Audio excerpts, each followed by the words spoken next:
అసలు ఈ పెళ్లిలో ఏం జరిగింది? ఏప్రిల్ 12న కాకినాడ జిల్లాలోని కొత్తపేట మండల్ మూలపేట గ్రామంలో పంతులు గారు పెళ్లి చేస్తున్న సమయంలో కొందరు పంతులు గారిపై పండ్లు కుంకుమ పంతులపై వేశారు. ముఖం పైన సంచి కప్పారు. వాటర్ ప్యాకెట్ నోరుతో చింపి పంతులు గారి పైన పోశారు అండ్ పుల్లతోని పొడిచారు. పంతులు గారు చెప్తుంది ఏంటంటే సుమారు 10 నుంచి 15 మంది వాళ్ళ ఇష్టం ఉన్నట్టు ఆట పట్టించారు అని పంతులు గారు చెప్తున్నారు.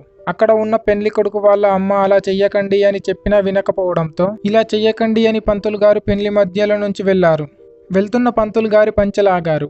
అక్కడ ఉన్న పెద్దలు పెళ్లి మధ్యలో ఆపకూడదు అని పంతులు గారిని బతిమలాడి తీసుకువచ్చారు. ఇది ఫేస్ చేసిన ఆయన చెప్తుంది ఏంటంటే ఇది మొదటిసారి కాదు, ఈ ప్రాంతంలో ఇలా చాలా సార్లు జరిగింది అని చెప్పాడు. ఇలా ఆట పట్టించడం సుమారు 25 సంవత్సరాల నుంచి జరుగుతుంది అని చెప్పాడు. ఖండిస్తున్నా మామూలుగా అప్పటికప్పుడే ఉంటాయి, మళ్ళీ వివాహానికి వెళ్తారు, ఏ ఎటకారాలు ఆడుతూనే ఉంటారు. అంటే ఇంత దారుణంగా లేదు.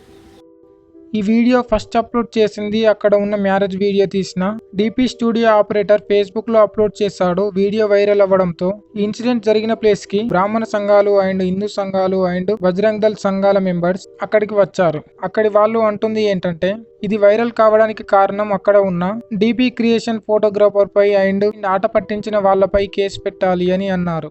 ఇంటి వారిని కోరింది ఏంటంటే ఇలా చేసిన వాళ్ళు మీరు పిలవడంతోనే వచ్చారు, వాళ్ళతో మీరే క్షమాపణ చెప్పించాలి అని బ్రాహ్మణ, హిందూ అండ్ బజరంగ్ దళ్ సంఘాలు పెళ్లి వారికి వార్నింగ్ ఇచ్చారు.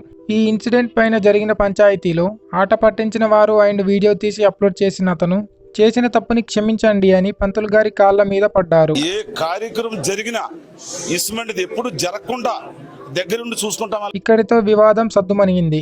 ఇటువంటివి ఎప్పుడూ జరగకుండా చూసుకుంటాము అని అక్కడి గ్రామ పెద్దలు చెప్పారు. అక్కడ ఉన్న బ్రాహ్మణ సంఘాలు, హిందూ సంఘాలు అండ్ బజరంగ్ దళ్ సంఘాలు కోరుతుంది ఏంటంటే ఇలా బ్రాహ్మణులకు కానీ హిందువులకు కానీ ఎప్పుడు అవమానం జరిగినా వీటిపై వెంటనే గవర్నమెంట్ స్పందించాలి అని కోరారు.